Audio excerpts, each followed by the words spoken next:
Everyone, this is KGMO Vlogs, a Filipino reactor based here in Kingdom of Saudi Arabia, and welcome back to my channel. Agad-agad, sabi ko na sa inyo mga ate ko. Charis, sabi ko na sa inyo, alam mo yun, remember nyo yung kahapon ata tinakel ko yun na parang may naglungkot-lungkutan na naman ng mga kabarda natin for today's video kasi nga yung ex daw is nasa Australia naman. Pero prior to that, I think bago ako nagkasakit or nag-uumpisa ang sakit ko, nagsasabi na ako na malay natin umuwi na ng Australia. Wait lang, andito yun eh. Wait lang. Sabi ko sa inyo, paniwala kasi kayo ng paniwala kung mga, wait lang, nakauwi na pala, malay nyo. Sumunod sa Korea, malay nyo, ay wait lang, hindi yun. Nakauwi. Kailangan natin yun na yung, asa na yung barda natin na ginawan ko ng reaction video. Sabi ko sa inyo, dear sabi ko talaga, ang dami ko talagang sabi ko sa inyo ngayon for today's video. Wait lang. Tahimik lang ito. Nang March 3, nagsabi ako, tahimik lang pero balik Pinas na pala si D. O, di ba? Ano na ngayon? Pero si David kahapon ang nakaraang araw, todo story pa talaga siya ng Australian ganap niya. Diba? Pero hindi tayo sure kung kailan siya bumalik. Actually, wala din naman akong idea kung kailan talaga siya bumalik. It's just like, ang gusto ko lang i-point out talaga dito for today's video, it's just like, kung ano man ang nakikita natin, huwag tayong magpaniwala. Do some research. Paganahin ng utak. Critical thinking. Choice. Diba? Nagiging teacher na din naman pala for today's video. Hindi kasi I have learned that. Gawin na lang natin example yung pagpapaniwala ko sa mga memes na nakikita ko sa Facebook dati. During pandemic, tapos si Barbie, paniwala ako na ganun pala si Barbie. And then eventually, nung gumagawa ako ng reaction video, hindi naman pala ganun si Barbie. Diba? Yun na lang yung example doon. Ako na lang yung gawin natin example doon. Diba? Kaya yung sinasabi ko sa inyo, do your research. Kung gusto mong maniwala, pues, alamin mo muna kung ang gusto mong paniwalain is totoo or hindi. Okay? But then again, ito na nga ang chismis. Dalawang sabi na Ang isang unang sabi na nakauwi na nga si D. Diba? Pangalawa, sabi na there is something with the McDo talaga na TVC, na may storyline talaga. Sana may itong gagawin nila ngayon or ginagawa nila ngayon is may storyline talaga. So basically, I was thinking earlier, itong photo na to, ay ang endorsement nila, I really thought that that is for close-up commercial. Ito lang kasi nakita ko kanina I really thought that that was for a close-up commercial, which is hindi pala. Continuation pala siya ng McDo. Diba? Continuation pala siya ng McDo. And I'm really, really excited. Sana man lang talaga hindi na tayo mabitin for today's video. Pero gusto ko nga nabibitin Sa mga ibang bagay, ayoko nang nabibitin ako. Alam ko din naman yun na ayaw nyo din. Sa mga ibang bagay, alam ko na ayaw nyo din mabibitin, lalong-lalo na sa ayoko na lang mag-talk kasi ma-erbog din kayo mga kabarda natiks.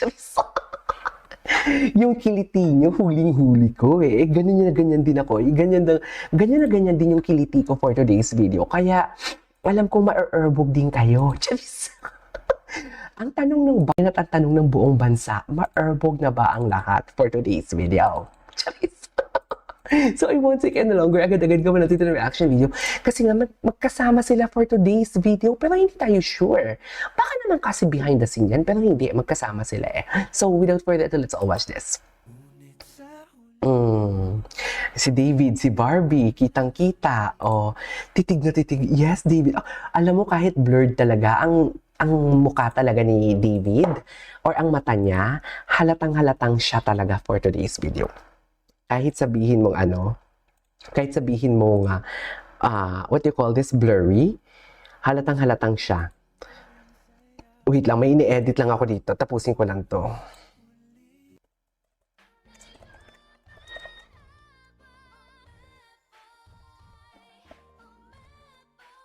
Ay! Oh my God, that is so David. That is so David for today's video. Literally. Ang gwapo ni David. Oh my God, what is this? Bakit dikit na dikit? Oh my God, paano natin ito madidibang for today's video kung ang nakikita lang natin ay puro anino? Ang dami ko na problema sa mundo. Alam yung duklong? Binat? Alam mo, mabibinat ako nito kung papaganahin ko pa yung utak ko para maidebunk lang natin itong what do you call this? Maidebunk lang natin ito ang kung anong storyline ng kanilang promo nila for today's video. Nakakaloka. Ang dami ko ng problema sa mundo. Dinadagdagan pa talaga ng barda. Dagdagan mo pa ng cut din. Yung Kim Pao kasi wala na na debunk na natin. Okay na ako sa Kim Pao. Okay na. Ano na yun? Confirm.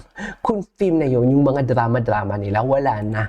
Hindi na sila makakapagtago kasi alam na natin for today's video. Charis. Pero itong dalawa, ang hirap magpahuli. Charis, lang. Char! Alam mo yan. Dikit na dikit naman yan for today's video. Ang lala naman ito. Ang lala naman ito. Oh, bad boy.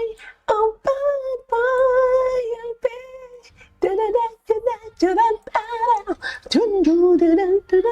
Masaya lang ako kasi wala na tayong sakit for today's video. Ano to? Ay, inedit. Edit it, giling, iging. Ang gwapo. Gusto kong sumayaw si David ng igiling. Ay, no.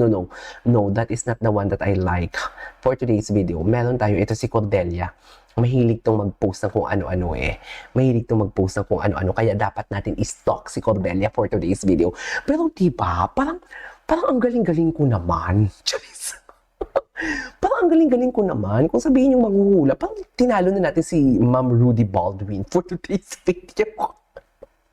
Parang ang galing ko naman manghula. Una, nahulaan ko. Charis, nahulaan ko kuno ang paglabas ng official statement ni Barbie, di ba? Pero hindi ko naman kinonfirm na, hindi ko naman in-specify na official statement ni Barbie ang lalabas. Ang sabi ko lang, basta hintayin lang natin yung official statement. Pero doon pa lang sa official statement, nagkatugma na talaga ang hula ko daw. Kasi nga, manghula, walang source, hula-hula lang daw lahat. Charis! Tapos, 3 days ago, March 3, nagsabi ako na, malay natin, nakauwi na pala si D sa Pilipinas. Charis! Nakauwi naman pala. Tapos ngayon, sinalubong tayo ng kanilang,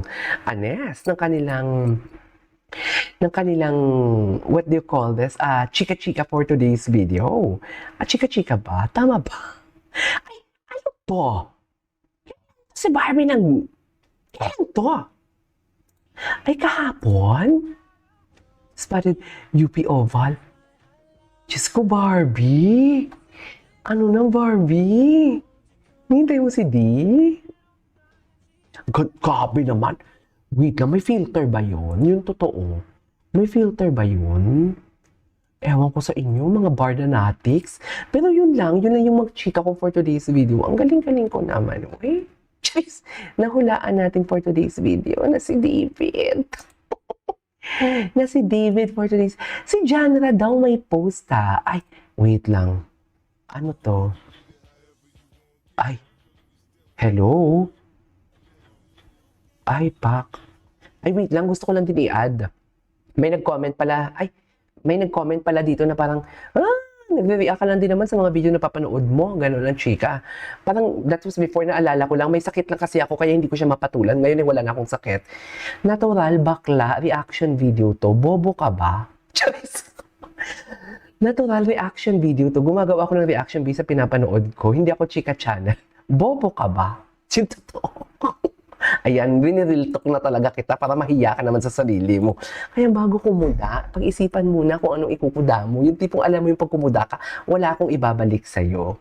Ganun dapat yun. Yung tipong pag kumuda ka, wala kang ibabalik sa akin kasi na-corner kita Ganon. Pero yung mga ganyan, si KJ, nagre-react lang din naman yan dahil sa mga video na napapanood niya.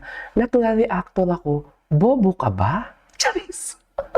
Di ba? Ganyan dapat ang mga ginagawa sa mga taong, alam mo yung walang respeto sa sarili. Yung tipong wala ka namang ginagawa sa kanila, pero yung kabubuhan nila, pinapairal nila sa masamang paraan. Yan, ganyan dapat. Para matauhan sila, masampal sila ng katotohanan. Ganun, dear, mabait akong tao, pero pag magsalita ako, dear, nakakapilas to. Sa totoo lang, nakakapilas talaga to. Kaya kitang patayin sa pagkukutsa. Charis, uy, hindi totoo yun. Uy, huwag tayong ganun, mabait tayo for today's video.